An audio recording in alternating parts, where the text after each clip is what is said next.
Welcome to Unleashed, the show that explores how to thrive as an independent professional. Unleashed is produced by Umbrex, which connects you with the world's top independent management consultants. And I'm your host, Will Bachman. I'm so excited to be here today with Rebecca Winn, who is the author of 100 Daffodils, Finding Beauty, Grace, and Meaning When Things Fall Apart. The book is full of lessons that are so applicable today. Rebecca, thanks so much for joining. Thank you. I'm happy to be here. Rebecca, could we start with just a short reading from the book? There's a passage in there, I am autumn, and I'd love it if you could maybe set that up and then read a passage from that for us. Yes, I would be happy to do that. Okay, so this piece, I am autumn, is taking place when I'm in a place of deep transition, and the identity that I had been living in for the preceding 4.5 decades was beginning to drop away, and as that happened, I felt my true self beginning to sort of rise up. So here we go. And now, as the breakdowns and breakthroughs are coalescing within me, I feel the self that is emerging is more my true self than I have ever been. In this way, I am autumn. The beautiful fresh greens we think of as the natural color of leaves is actually a mask of sorts. It is a sign that the tree is working hard. Green leaves are striving for survival by using the chlorophyll coursing through their veins in the warm spring and summer months. Green leaves are processing and converting sunlight, water, and carbon dioxide into a form that feeds the trees, helping them grow and can sustain them through the winter. But as the days shorten and sunlight becomes increasingly scarce, nature shifts its focus from gathering and processing food to integrating and storing what has been gathered, transferring it from the leaves to the roots. As this happens, the worker bee greens drop away and the leaves' true colors begin to emerge. The beautiful, vivid colors of fall are not created. They're revealed. Most of the time, we are green leaves. We go about our daily routines, striving for survival. We spend our days and often our nights coping with work, with children, with parents, with all the responsibilities that consume our lives, trying to fit in some quality time here and there with our loved ones, and maybe, if we're lucky, with ourselves. We are bright, shiny, busy green leaves, doing what we must to ensure our survival until one day a crisis hits and it's impossible to continue with business as usual. In those moments, we are stripped of our ability to hide behind our busyness and are forced to be fully present with this new reality and find within ourselves the internal fortitude that previously lay dormant. Our lovely green facade disintegrates, and all those pressing goals and demands that have consumed our time and attention day in and day out diminish and sometimes completely disappear. In moments of personal cataclysm, something wiser, more resilient, more courageous wakes within us, bringing with it the necessary strength to confront our greatest challenges, no matter how harsh. In those moments, we become autumn, authentic, unmasked, raw, real, powerful, and beautiful. When crisis strips away our masks and guides us inside to our authentic selves, the beauty it reveals can be staggering. There you go. That's a really powerful passage, Rebecca. You know, when crisis strips away our masks. And that's so much the case today for a lot of people. What are some kind of lessons that you'd share, having gone through the experience, and just for folks who haven't yet read the book, your husband asked you for divorce after 25 years of marriage, and then you went through a real kind of transition in life, dealing with that, and that kind of led to the book. What are some lessons that you have that we might apply in our lives today about being fully present? Yeah, so the book is really the story of my emotional, psychological, and spiritual journey over this time of personal upheaval and a redefining of self. And so there are a lot of things that are really applicable, and it's interesting because the catalyst for my story within the book is attached to relationships for the most part. But the reality is that upheaval is an experience that we can have in many different contexts. It can be in relationship, it can be in business. It can be in health, it can be financially. There's so many ways in which we can experience crisis. And so resilience is what we need to build. And that is at the core, I think, of this book. So the details are mine, but the experience is sort of universal. So now I'm going to have to ask you to ask your specific question again because I kind of got off on a tangent there. Yeah, but that's right. So so what are some lessons that you've learned about, in the midst of a crisis, about being fully present in the present moment? Okay, perfect. So in the spiritual aspect of my path, I studied global spiritual practices, and one of the things that really resonated with me was the lessons from Buddhism about being present in this moment, and the lessons about attachment. So Buddhism says that all suffering comes from attachment, and it's a really interesting and sort of deep analysis of what we're attached to and why we're attached to it. And we can certainly recognize that we're attached to something when we feel anxiety or fear when it's taken away. And in being present in the moment, my experience with really noticing that actually had to do with when my mother died suddenly. So I think that we tend to think, well, I'm here now, I'm present, it's all good, I'm listening to you or whatever. But the reality is that in a situation like this, any sort of crisis situation, if there's any sort of fear that's happening, fear can send us into the future. What's going to happen? What if? Or it can hold us in the past. Oh my gosh, things were going so well, and now what? But trauma has a way of sort of catapulting us into this moment now. So I remember when my mother died, someone came to visit me, and I sat in the living room and talked to this person, and then she left, and I walked her to the door, and I closed the door. And as I closed the door, my husband came in from the hallway, and he said, "Who was that?" And I said, "I don't know," because that moment was over, and this moment was happening now. And I was so fully in the present that the past and the future just didn't even exist. It was a really fascinating experience. But what I found is that when you are in this moment, when you can attach to exactly what is happening right now, then you're able to look for opportunity, for perspective, and it really can be very, very, very helpful. So the first thing I would say is to try to hold yourself in this moment. What is happening right now? Is this a crisis in this moment, or does the crisis that you're experiencing, is it a projection of what's going to happen, or what have I lost? What's happening right now? And then what can you do about that? Yeah.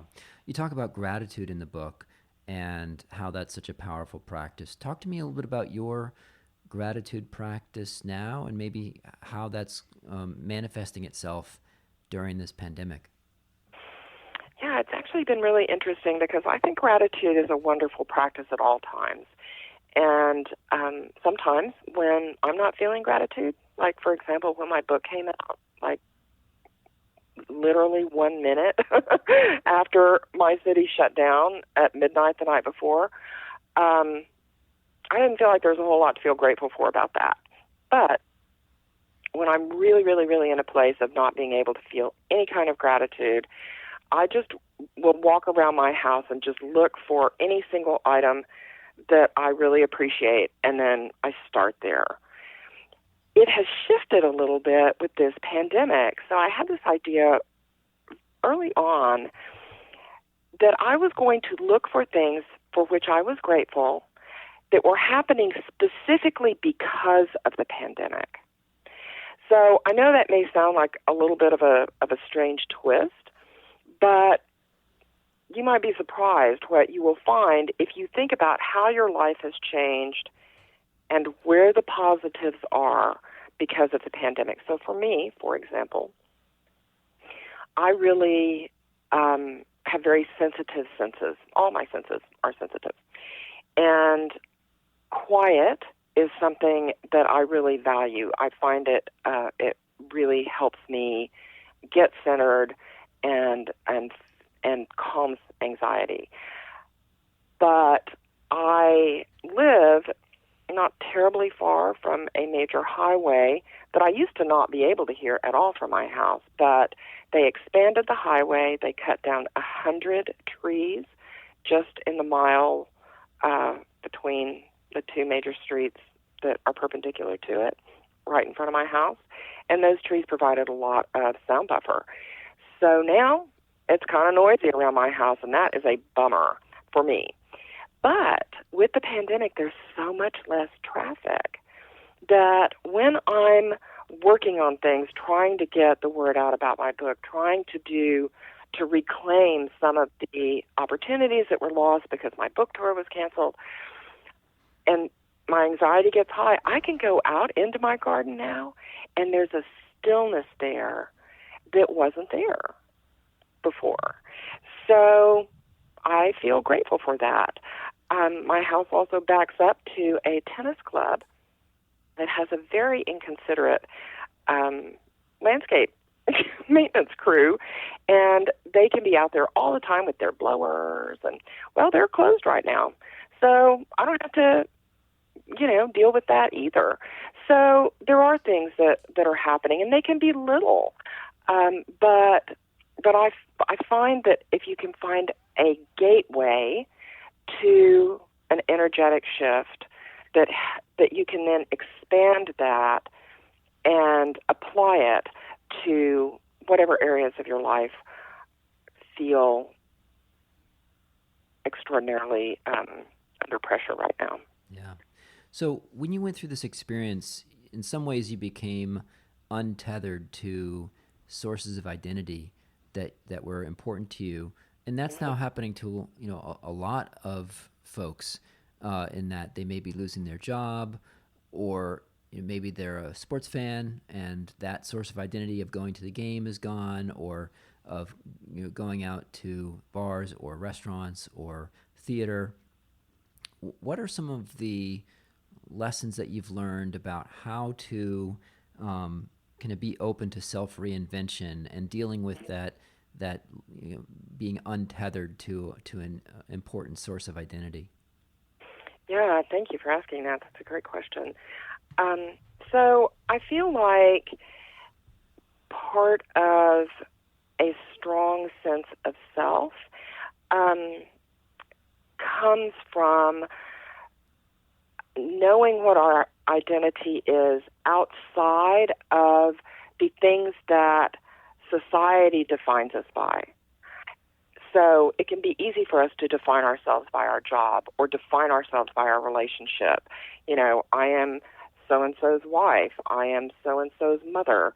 I own this business. I have won these awards. that kind of thing. And those things are all very tenuous. They may not feel like they are. We don't want them to be. But the reality is that anything that is external from us can be lost. So one of the things that I have found really valuable is being willing and open to being other than how we have been defining ourselves and how other people define us. And one way that I think is valuable to achieve that is through what I think of as sort of strategic risk-taking and releasing. So again, circling back to that attachment piece, we can be very attached to how we're defined, especially if we're defined well. If people think about us as high achievers or, exceptional in some way, that attachment to image can be very unmooring if then all of a sudden it's lost. So in my particular situation, when my book sold, I took a strategic risk, and it was a huge one, which was that I made the decision to temporarily release my primary source of income, which was my landscaping business. And my landscaping business is a high-end boutique residential landscape design company. I basically only work in residential design installations over $100,000. So to reach that level of business in a business that had almost no women when I started in it was not nothing, And at this point, through my professional association, I unless something changed that I don't know about, I've won more awards than any other woman-owned company, and any other company my size, because my company is very small. So I've really, really made a reputation in that business. And I decided that I could not continue to run that business in the way that my reputation demanded and write this book in the way that a Big Five significant release demanded. I couldn't do both of those things. And so I made this strategic risk-taking decision to set aside the landscaping business for 2 years, which is scary. And, my advance on the book was really nice. But as it turned out, they gave you a third when you sign the contract, a third when you submit the final draft and they accept it, and a third when the book is released. And in my case, those three things fell in 3 different calendar years. So even a fairly nice number gets a lot smaller when you take off the agent commission and divide it by 3.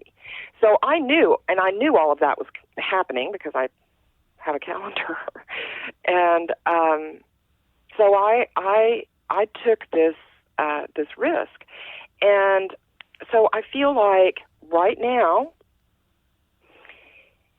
change is being forced on a lot of people.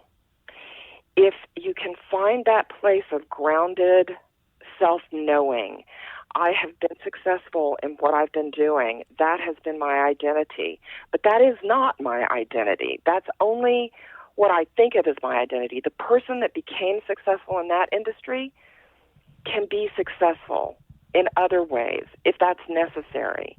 And so that strategic risk, what can you do? Where is the opportunity in this moment of upheaval? And I certainly understand that it's scary, very scary. That's why they call it risk. And believe me, right now, having taken that step and putting basically all my eggs in the book basket, and then having a global pandemic hit right as my book was coming out, that's scary too. And I feel really centered and grounded around my decision, and that is only because I spent the time that I spent and the commitment to knowing who I was outside of the ways in which the outside world defines me. Yeah. Tell us a little bit about some of the factors in that strategic strategic decision that you made. Some of the downsides are sort of obvious. What if the book doesn't do great? Now and what if it's difficult to reignite the business, the landscaping business? What were some of the kind of the benefits that you saw? Like where you might be transitioning into? Is it transitioning to a career more as a full-time author, or somehow using that to raise the visibility of your landscaping firm, or sort of what was the factors in your strategy? Well, I actually did, as a part of that decision, sort of in my heart, release my landscaping company permanently. Now, I did not release it permanently. I did not send an email out to all my clients saying, adios, and I'm giving my business to my foreman. I didn't take that step, but in my heart, I knew that I wanted to shift my energy. As an artist, because I do consider myself an artist first, that's actually what my degree is in, I have a tendency to get curious about things. I dive in head first. I figure them out while I'm in there. I master them, and then I feel complete with them. And I've been doing landscaping now for 22 years because I had to come back to it when the divorce ended up happening. I was kind of complete with it before that, but I came back to it because I already had a reputation and contacts and all that kind of stuff. So when I made that decision, it was a big financial risk.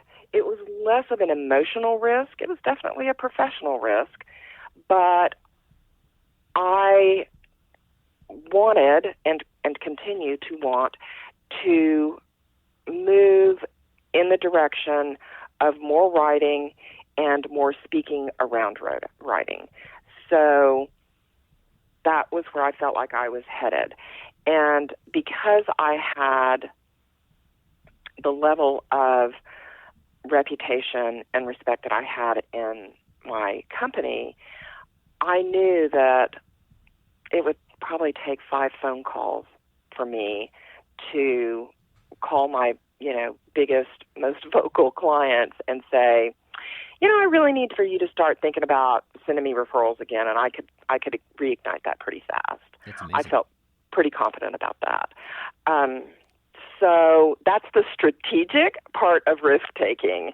You really have to only take the steps that have a really good, well, I'm probably overstating that, but consider that within the parameters of taking a big risk, it is safer to have a safety net, to have a plan B. Now, I never really commit to a plan B, and I don't even really define it very strongly because I don't want my energy supported by a plan B. I always want as much energy as possible on my plan A. And that that sense of not having much of a safety net gives me a lot of power behind the energy that I'm putting on plan A. Yeah. And, it's nice to have a little bit of a fallback position. Yeah. I got to ask, for a landscaping job that's $100,000 and up for residential, tell me a little bit about, what's the kind of size of house and property of that, and what's involved in that, sort of the business development, client development, proposal process for a job that big. That's a pretty big, it's a pretty big number for the consultants listening to the show, saying, "Wow, that's a a pretty significant proposal. Tell me a little bit about that business. Yeah. So it's interesting because people really do, generally speaking, have no idea how much good landscaping really costs, because, if they could have built a $4 million brand new house and their builder included landscaping in the contract, and they put in, $10,000 for landscaping. But what I know is they've done nothing to the soil. They probably dumped their paint cans and washed their paintbrushes out and then just tilled that up and stuck in some nandinas. So the first thing that is true about a really expensive landscape, which I absolutely acknowledge mine are really expensive. And I'm even expensive within the parameters of expensive landscaping. It's because, as my foreman likes to say, nobody does it like we do it. And that is so true, because I actually started as a gardener. You'd be amazed how many people in this industry don't garden. It's a job for them. It's a business, and they don't have the personal nuanced experience, so they could be, selling cars or whatever. They may love being outdoors, have that sort of agriculture kind of energy, but they don't understand how valuable it is to be able to stop by the nursery and pick up a little 4-inch plant and be able to walk over to your flower bed and just kind of dig a little hole with your finger, because the ground is so beautiful and loose and friable, and the soil is such high quality, and stick that plant in there and it thrives. What is unique about the way that I do it, it's not that the houses are so huge, although some of them are. Like I did a ranch in Fort Worth that we probably worked on 3 acres. It was many hundreds of acres, but we landscaped a couple of acres, and that was a $450,000 job. Oh. But it's the preparation. And when I very first started, it was a little bit of a hard sell to tell people that the money that they put into how we prepare the spaces and how we prepare the beds and the quality of the soil and how we do the irrigation, how important that is. But now people know more about that. I wrote a lot about it when I was writing for magazines about landscaping back in, the 90s. And people are just more educated about that kind of thing now. The Internet's been a wonderful tool in that way. But I will tell you that I have come in behind most of the biggest names in landscape architecture in North Texas. And I know exactly how they save money. I know exactly how they do it. They don't prepare the soil in the right way. There are all these ways that they cut corners to maximize their profits, and I don't do that. So that's thing one. Thing two is that I do one job at a time, and I project manage all of my own jobs. So I am on site, and I am dealing with even the most minute aspects. So, for example, there was a big job in Frisco, which is north of Dallas, and it was a $250,000 job, I think. And then they put another $150,000 in their lighting. But I've said all along that the thing that I am the most proud of on that job, nobody will ever notice, because there was a lot of topographical change on the lot, and some of it was very sharp, and so they had a drainage problem. Soil would wash away and grass would never grow. So I had a 5-man crew. We were mixing soil on site. So I was bringing in compost, I was bringing in native dirt, I was bringing in sandy loam, and we were mixing it like a big kitchen on site. And I stood there for 3 days with a 5-man crew, and looked at the topography and said, okay, raise it over here 3 inches, drop it over there 6 inches, raise it over here 6 inches, and sculpted that land so that it just looked like the rolling hills of Ireland. And then we laid sod over it, and it's beautiful, but nobody would ever in a million years think that that wasn't how the land just lay. But it took us 3 days and 5 guys and me.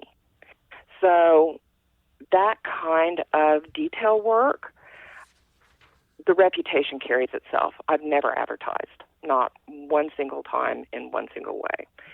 All of my business is word of mouth because there is a level of clientele that wants that kind of attention. And I'm their girl. Yeah, that's an amazing, amazing lesson. Rebecca, it's been so awesome having you on the show. Your book, 100 Daffodils, Finding Beauty, Grace, and Meaning When Things Fall Apart, came out in March and available now. We'll include links in the show notes to buy it on the different stores. Rebecca, where is the best place for people to go online to find out more about you? Do you want to give out a personal website or a Twitter handle or anything like that? Sure. Yeah, so I have a website now for the book, which is RebeccaWinn.com, RebeccaWinn. I have a landscaping website too, which you don't need to go to, but but it's Whimsical Gardens. I also have I have over 600,000 followers on Facebook on my Whimsical Gardens page. So if you're interested in the beauty of nature and my worldview, you can go to facebook.com/Whimsical Gardens, and that's just an inspirational kind of page. And on Instagram, RebeccaWinn.writer, WRITER, writer, like that, not rider like on a horse, is my Instagram, and that's mostly about the book. So I think that's all right. Well, we will include all those links in the show notes. So whether you want to follow up with Rebecca on the web or check out her business or on Facebook or Instagram, we will include all those links. Thank you so much, Rebecca, for sharing, your thoughts around how to remain grounded when the world is changing all around you. Really loved hearing your story. Thanks so much for joining. Thank you for having me. It's been great.